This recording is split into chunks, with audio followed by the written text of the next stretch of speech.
मेरा एहसास मुझे ही क्यों होता है, किसी और को क्यों नहीं। मैं इस दुनिया को देख रहा हूँ, महसूस कर रहा हूँ, अनुभव कर रहा हूँ। पूरी दुनिया में मुझे केवल मेरा ही एहसास होता है, मेरा ही अनुभव होता है। मेरी चेतना केवल मुझे ही जान पाती है। अन्य सारे जीवों व व्यक्तियों का एहसास मुझे नहीं होता। कहीं मुझे मेरा एहसास होना ही एकमात्र अंतिम सत्य तो नहीं? ये पूरा ब्रह्मांड कहीं मुझ में या मैं ही तो नहीं?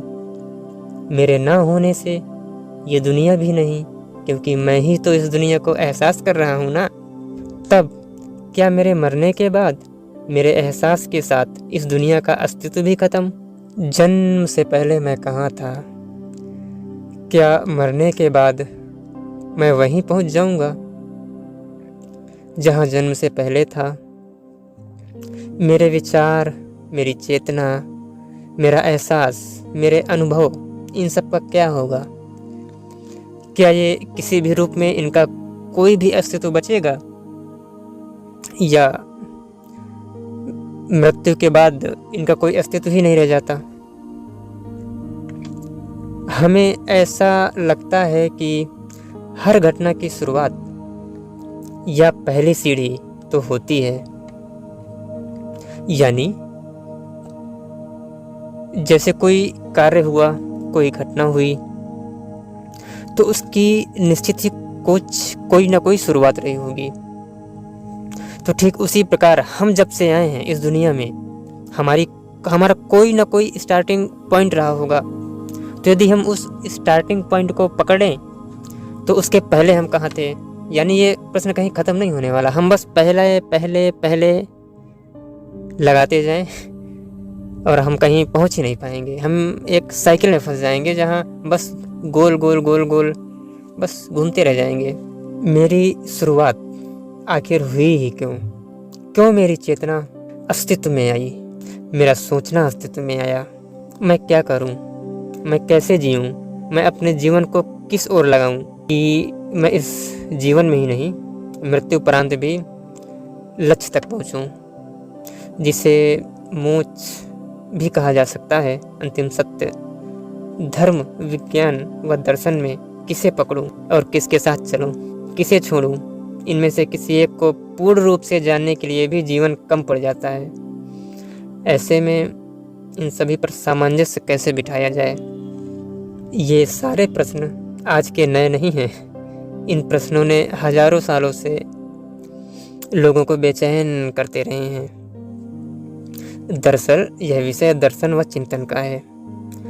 इस चैनल में हम कुछ ऐसे ही प्रश्नों का निरंतर अध्ययन करेंगे, जिसकी शुरुआत आज से हमने की है। यदि मैं पश्चिमी दर्शन के कुछ प्रमुख दार्शनिकों के नाम लूँ तो वो कुछ ये हैं। थेल्स, जिन्होंने पूरी दुनिया को जल से उत्पन्न हुआ माना था।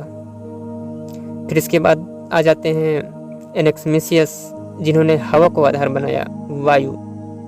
फिर पाइथागोरस, सुकरात, प्लेटो, अरस्तु, Galileo, Kepler, John Locke, Isaac Newton, David Hume, Adam Smith, Immanuel Kant, Lamarck, Hegel, Auguste, Charles Darwin, Karl Marx, Sigmund Freud, Russell इत्यादि हैं। ऐसे ही कुछ भारतीय दार्शनिक, लोपामुद्रा, वाल्मीकि, व्यास, मैत्रेयी, महावीर जो कि जैन धर्म के संस्थापक थे, बुद्ध, चाणक्य, पतंजलि, आदि शंकराचार्य, रामानुज। और यदि हम भारतीय दर्शन के आधुनिक दार्शनिकों को समझें तो उनमें प्रमुख स्थान जिद्दू कृष्णमूर्ति और सबके प्रिय ओशो रजनीश जी का है। इन सभी दार्शनिकों पर हम डेली अध्ययन करेंगे, इनको जानेंगे, इनके विचार। आज से डेली एक एक दार्शनिक पर एक एक वीडियो आया करेगी। दर्शन शास्त्र, जिसे अंग्रेजी में फिलॉसफी कहते हैं, जीवन, अस्तित्व, ज्ञान, मूल्य, तर्क और भाषा जैसे बुनियादी सवालों का व्यवस्थित अध्ययन है। यह सत्य और ज्ञान की खोज करता है और इसमें आलोचनात्मक सोच, तर्क और विश्लेषण शामिल है। दर्शन के कुछ महत्वपूर्ण पहलू हैं। नैतिकता, यह मानव व्यवहार के सिद्धांतों और मूल्यों का अध्ययन है जो सही और गलत के बारे में हमें बताता है। राजनीति दर्शन, यह शासन, न्याय, अधिकार सिद्धांतों पर बात करता है। धर्म दर्शन, यह धर्म, विश्वास, धार्मिक अनुभवों का अध्ययन है। कला दर्शन, यह कला, सौंदर्य और कलात्मक मूल्यों का अध्ययन है। भाषा दर्शन, यह भाषा के अर्थ, उपयोग और संरचना का अध्ययन है। दर्शन हमें अपने विचारों और कार्यों को बेहतर ढंग से समझने में मदद करता है। दर्शन शास्त्र के कुछ प्रमुख सवाल: दुनिया की उत्पत्ति कैसे हुई? वास्तविकता क्या है? आत्मा क्या है?